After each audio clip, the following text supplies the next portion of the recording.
Yo, what is good, my anime people? What is good, yo?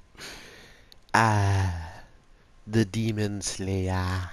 Guys, if you underestimate this series, you shall be destroyed.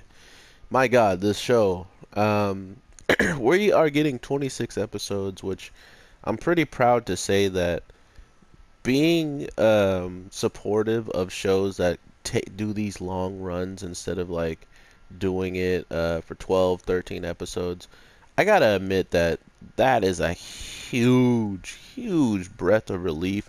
Not only for people that some people just think it's because, oh my God, he wanted 24 episodes for 24 easy videos to make. That is possible. It's highly plausible. But I don't care about easy videos to make because guess what?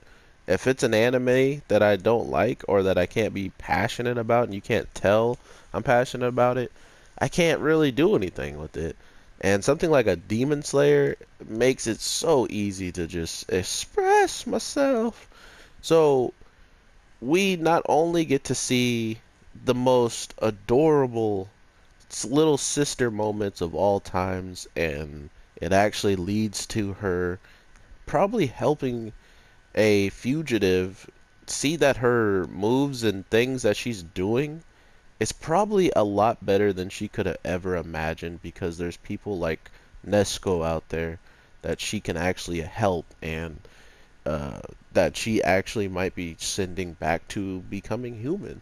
So it's things like that that gives you the reasoning or the more drive to understand that you have someone out there who needs you just as much as you need them, or they treat you as if they need you just as much as they need other things in this world. And that's kind of what I thought was always the case with Nesco. I thought she always just kind of saw people as like her family, or she saw people as humans and stuff.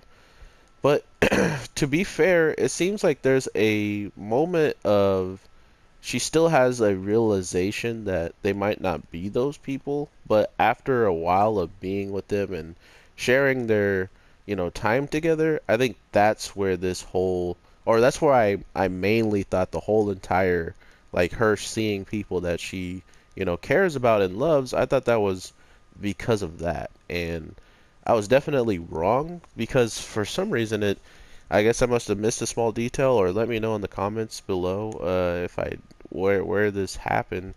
But they said that she's pretty much has a spell cast on her, so she sees them as humans, and I thought that was a very strange, way of seeing, or like a strange way of keeping her. But it also makes sense because she now gets to see, if for instance these guys were treating her as if she was family, not like as if she was a demon. So not only does she understand that type of sentiment, she can then start to feel a vibe to you that would give her the feeling that she's safe, and that safe feeling is the feeling of seeing her mother, her brother, her sisters, and so with them only living in such a like small area with only seeing so many people, there's not a lot of faces she can put to every single person now that she is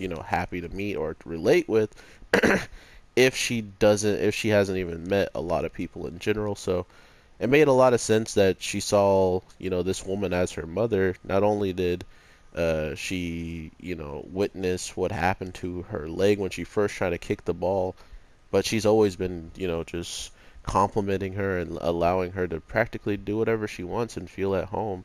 There's never been a time when she's been scolded by this woman in a a manner that she felt was unjust or something like that. So it's very awesome to see her character because I think out of everybody, she's definitely the most beloved in my eyes right now. I mean, the main character is dope, and I think that he's going to probably go through some ridiculous hardships and stuff to make him even like crazier, not relatable, but just to make him crazier, like in the sense of how much, for instance, how many times he had to do his special move this time. Imagine if he still had to keep going. Like if it kept happening, or as soon as he was close to his breaking point because he's in danger, he keeps going.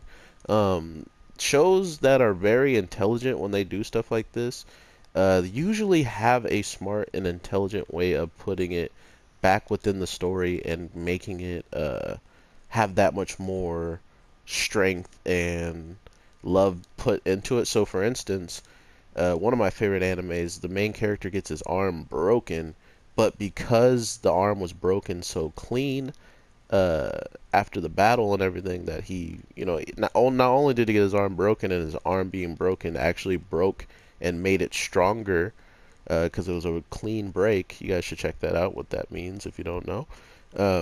But because of stuff like that, they played off of an injury that took that character out of commission and he couldn't like fight or help anymore with that arm. But they still made it so regardless of the what he learns and what carries on throughout the show, through the plot, his arm was still already gotten a new growth potential because they said once your arm is broken, the bone does come back and starts to like strengthen itself so it doesn't get broken. Not only that, if it's a clean break, you don't ever have to worry about the bone being like or not being something. But sometimes when you get a break like that, you have to get it um, like rods and stuff in it, and those rods have to stay. So because it's a clean break, the rods wouldn't be needed, and it's gonna heal naturally by itself. So it's pretty crazy. But overall, if they could do something like that for his arms this week, and I'm not saying like he got his arms broken or anything. I'm just saying like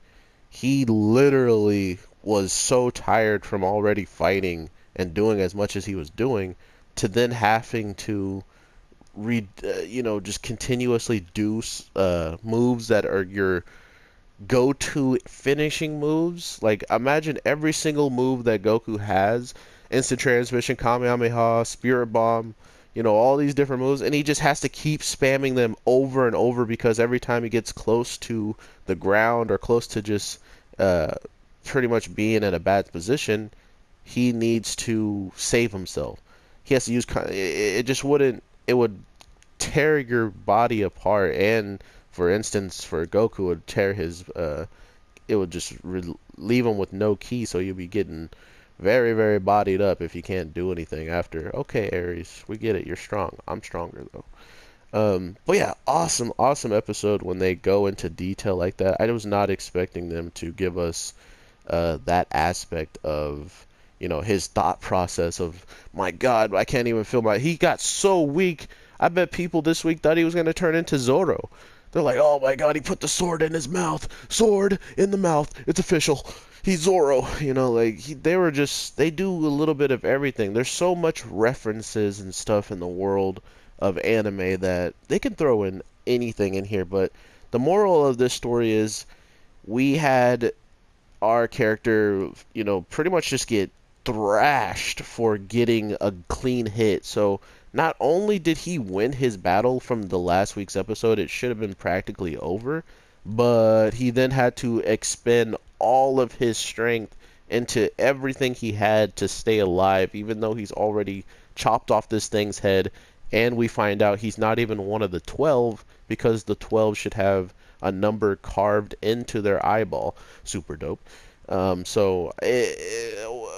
It's getting fire. This show knows how to just keep me hook, lined, and stuck. So I love that aspect. I can't wait to see what they actually come through with when it comes down to the 12. And not only that, this demon that is ridiculously powerful when it comes down to having this curse, but the curse is actually not all that great if you either A, know about it, or B, um, if you just get lucky. You can literally just get outluck it.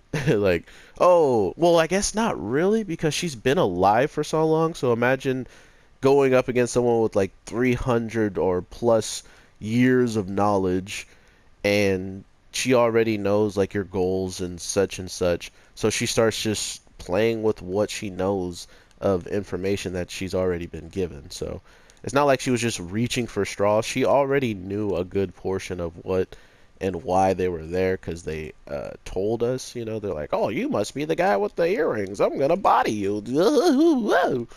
And then, "Oh, you're the fugitive." You know, and then they said, "We're gonna take your head to so and so." You know, so that was all the information. It's kind of like some prep time with Batman with this demon, where if she doesn't have all the information that she needs, there was no way she was going to um, actually, maybe get this person to say something that was remarkably convenient for her way of winning. So it just seemed like a very, very clever way of giving us hey, this is how she fights, and if these things weren't there, if these conditions weren't met, she would have been just as helpful as she was in the fight in the first episode, where she's just being hugged by a demon she's created and letting him get bodied with her. So yeah, not the best of showings for both of them, but he also could go cloak and all this. But even when we see them going up against the girl with the balls, it was kind of clear that they might lose like at any time. It was like, oh man, they actually could lose at any time right now. This is getting wild. And then boom bam, uh our girl Nesco comes out doing the same exact thing we told her not to do. What did we tell her not to do in the last episode? Do not try to kick that ball. You do not try to kick that ball. And what does she do? She goes and just starts having a full-on soccer match with them. I'm just like, I can't do it. I can't change anything about it. This is what you wanted. This is what you get. Like whatever, whatevs. You're gonna catch it. So, literally, a good like 20. It was probably like a minute or two of the episode, but they're just kicking this ball back and forth, and she's mostly just kicking it now because she's really angry that someone else was capable of sending it back to her. So she's like, wait. I've seen what it did to your leg last time, and now you're sending the ball back to me with almost as much force, if not more force, than I sent it towards you? Nani? So they just kept going back and forth. I thought that was probably the best part of this week's episode, is just seeing the intensity of this soccer match, and it felt like almost like a shout out to the soccer that's going on. Two women kicking and going back at it and forth. I mean, it might have been just a weird coincidence that they had this episode procced up and everything like how it is, but or I mean, some people can see into the future. Stands are real. But overall, this episode is pretty touching. To see this demon kind of be treated like a human and understand that the only reason why is it, and so I want to really know, to go back to what I asked you guys in the beginning of the video, what is this spell? Is it a real spell, or was that like that's what she thought she was under, but because she's not under it and she just sees the good in people, and then she places the good in those people with the face of her family, or is that literally something the guy in the beginning, when they met and gave him the box, was that something that he did to her, put her under a spell? Or yeah, so let me know. Let me know. Thank you guys so much for the support and everything. I can't whoa. I can't imagine my channel growing this fast, as it did. It's actually breathtaking, and I can't wait to drop more content, to see just who's out there and what knowledge you have about animes, or just to see if you're around to enjoy the same things that we all enjoy. So I hope you guys have an amazing day, night, evening, whatever the case may be, because I'm your boy, the Anime G, and I will definitely talk to you very soon. Got another great episode that came out today, so I can't wait to talk to you guys about that, whoever's down with it. But if not, and you just watched this for today, thank you so much for even stopping by, and I thank you so much for subbing or liking any of that stuff, or just watching. The comments mean the most. But if you watched, that's enough for me. So thank you, thank you, thank you, and have an awesome one. Peace.